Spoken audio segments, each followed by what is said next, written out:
Seorang gadis cantik, solehah, dan penurut, sedang menikmati sifat qanaahnya dan ridhonya yang tidak ada bandingannya. Meski ia fakir dan menderita, tetapi ia mampu menyelesaikan kuliahnya. Kemudian salah satu orang kaya datang dan memintanya untuk menikah dengannya tanpa membebani keluarganya. Kemudian keluarganya pun menyetujuinya tanpa meminta pendapat dari gadis tersebut. Itu semua dilakukan agar dapat meringankan tanggungan keluarganya dan meringankan biaya hidup mereka. Pernikahan pun berjalan dengan lancar dan gadis itu pun pindah pada hari pernikahannya ke istana yang megah. Ia pun bersyukur pada Allah Subhanahu wa Ta'ala dan sholat 2 rakaat sebagai rasa syukurnya kepada Allah Subhanahu wa Ta'ala. Dan ia berdoa agar diberikan taufik serta pertolongan dan dimudahkan di setiap perkara yang sulit. Setelah 2 bulan, gadis itu pun tahu bahwa suaminya telah menikah sebelumnya lebih dari 1 kali dan menceraikan mereka semua ketika mereka tidak melahirkan anak laki-laki. Ia pun mendekatinya dan mengingatkannya dengan 2 hadis Rasulullah Shallallahu Alaihi Wasallam. Janganlah engkau membenci wanita karena mereka wanita yang berharga.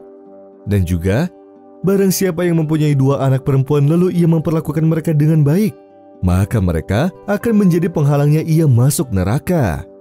Tetapi sang suami pun tidak memperdulikannya, sehingga sang gadis pun merasa takut setelah kehamilannya. Dan ia bersikeras untuk tidak mengetahui jenis kelamin dari si janin sampai hari melahirkan. Ketika datang waktu di mana ia melahirkan, ternyata dirinya melahirkan seorang anak perempuan, sehingga suaminya pun menceraikannya di dalam rumah sakit dan mengirimkannya kepada keluarganya.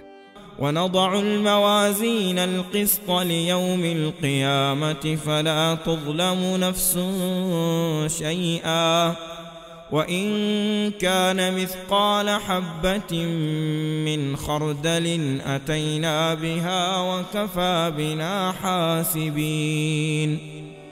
Sang istri pun sangat bersedih, tetapi ia tetap mengingat Allah Subhanahu wa Ta'ala dan berdoa serta memujinya atas setiap nikmat yang telah diberikan padanya dan dikaruniainya seorang anak yang cantik. Seiring berjalannya waktu dan masa iddah pun berakhir, seketika datanglah kepala rumah sakit yang mendengar kisahnya dan tahu akan adabnya dan kesabarannya.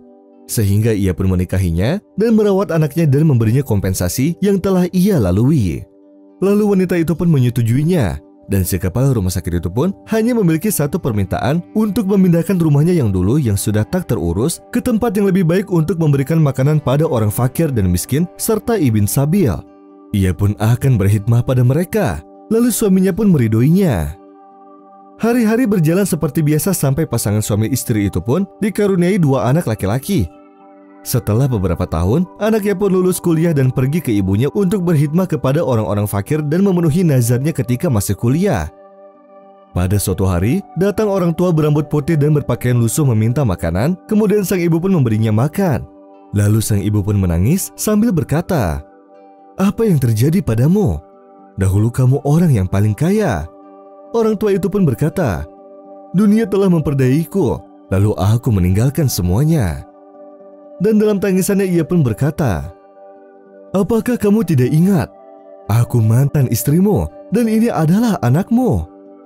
Lalu orang tua itu pun menangis dan mengakui semua kesalahannya dan menceritakan tentang anak-anaknya yang laki-laki yang telah membuangnya di jalanan. Lalu ia pun berkata sambil gemetar, "Ini dosaku padamu dan dosa pada yang lainnya. Aku harap kamu memaafkanku atas semua kezolimanku padamu." Lalu sang ibu dan anaknya pun mengulurkan tangan mereka. Lalu sang ibu pun memberikan kunci kamar untuk ia tempati. Dan anak perempuannya pun memeluknya dan berkata, "Mulai sekarang tidak ada seseorang yang berkhidmah padamu, kecuali aku, wahai ayahku tercinta." قل اللهم مالك الملك تؤتي الملك من تشاء وتنزع الملك ممن تشاء وتعز من تشاء